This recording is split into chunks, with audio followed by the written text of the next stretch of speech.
People who do research, they are called in to see what the research is. Some people, they do their research, they publish. If they don't like the result, they arrest them, and often they put them in jail, sometimes 5-6 years for writing a book.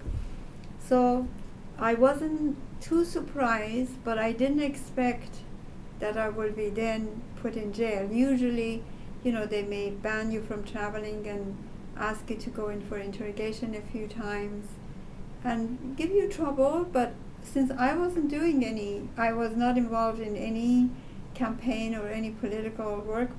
My work was purely academic there, but of course my academic work has implication for contemporary situation in the Middle East, because I don't only work on Iran. I've been working on Egypt. Actually, my first two books were on Egypt, and also on Pakistan, with Afghanistan, and even Indonesia. But for them, they weren't interested in my work elsewhere. They were interested just my work in Iran.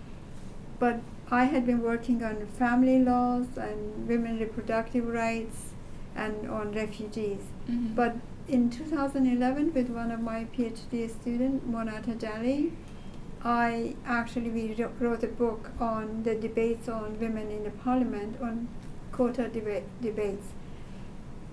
Gender quota, where it has been successful and where it hasn't been successful, what are the theoretical debate around that. This book does not even mention Iran, because Iran doesn't have that many women in the parliament anyway. But they wanted to see why I changed my field of studies, even though the book was published in 2011. But somehow they thought I have changed my field of research because I wanted to interfere in the election, which is a little bit far-fetched. But even if, as an Iranian, even if I had said something about election, it's not illegal. It was not against the constitution of Iran. And but I hadn't even voted. I had not taken my birth certificate to participate in the election. I had just walked in the streets. Yeah.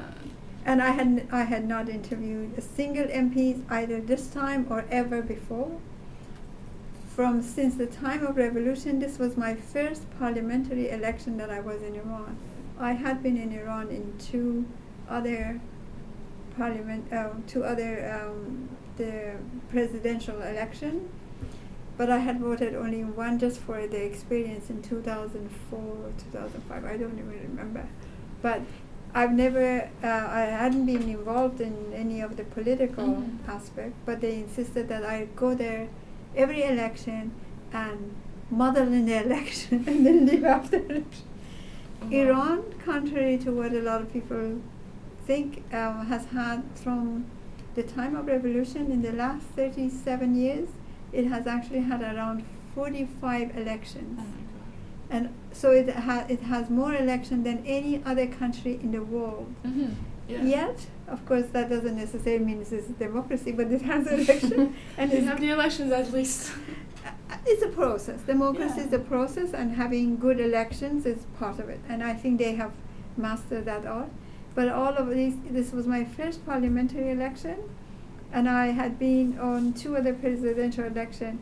I don't know how they thought, despite the fact that they have all the data there, insisted that I always go there during election and model in the election and come back to Canada. Wow.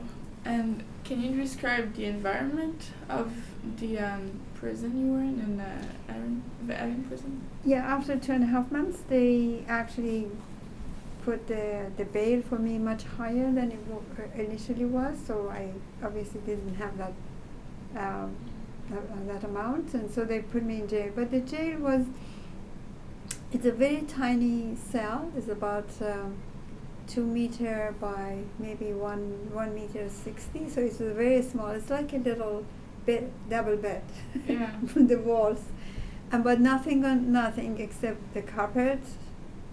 And then they give you 3 military blankets. Okay. One you put on the floor to sleep on, one you roll, you use it as a pillow, and the other one you're supposed to pull over you, and you have to wear prison clothes, which I didn't want to wear, but when I went to have a shower, then they took my clothes, so I had to wear the prison clothes, and so, but there was nothing. I was on my own for a few days, but then they moved me to a room with 3 other women because there were people coming to inspect. The inspector were coming to inspect the prison, and I guess they didn't want me to be in a solitary cell. And then after that, they brought me back to the cell, but they always brought another young woman to be with me, and they changed these women every few days. So in this tiny cell, it was 2 of us. Initially, I had nothing. There was no window. The lights were on day and night, so I couldn't sleep, and they refused to give me a sleeping pill.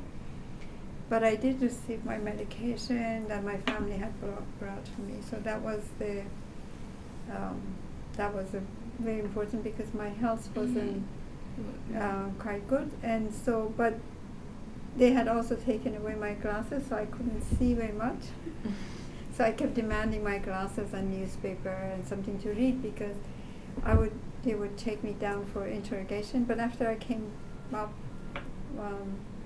then there was nothing. Like I had to watch the walls. There was nothing to read or listen, and initially no one to talk to. But when I had the young women, most of them were sex workers.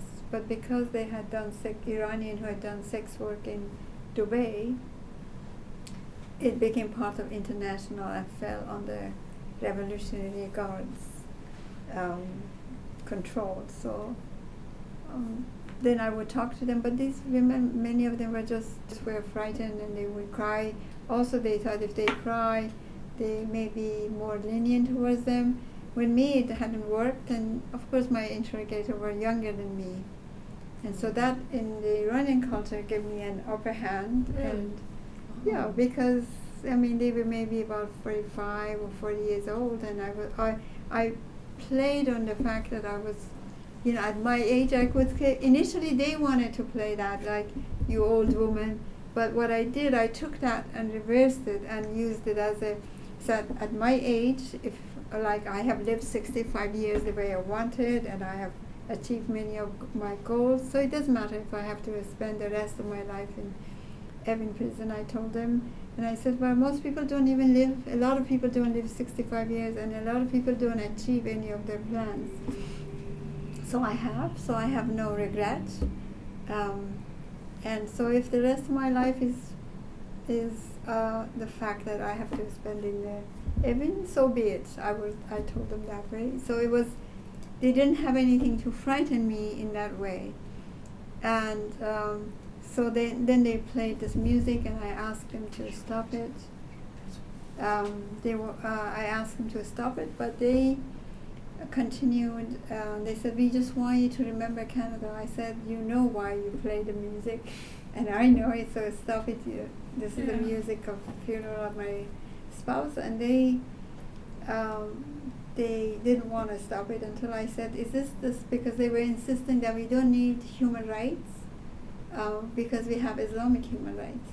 So I said, is this part of the Islamic human rights? And at that stage, they stopped it. I mean, they actually stopped? They stopped. But then they brought, the next day, they brought the picture of my mother at the graveyard and my father. I mean, they did everything trying to make me cry. But, even if I don't think crying is something terrible, but obviously it was part of breaking people.